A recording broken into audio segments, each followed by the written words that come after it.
Welcome to सण आणि आयुर्वेद. मराठी हिंदू नववर्षाची सुरुवात अर्थातच गुढीपाडवा.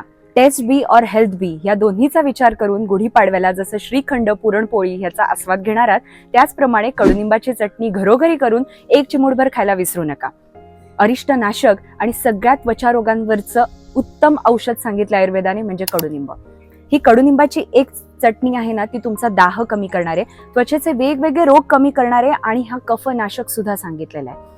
ही कडुनिंबाची चटणी ही तुम्हाला कडू चव देते आणि त्याचमुळे पुरणपोळी किंवा श्रीखंडाची गोड चव तुम्हाला अधिक चांगल्या प्रकारे जाणवू शकते. Anti fungal, antibacterial, anti inflammatory, metabolism सुधारण्यासाठी अतिशय उत्तम आणि शुगर कंट्रोलचं एक उत्तम औषध म्हणजेच कडुनिंब.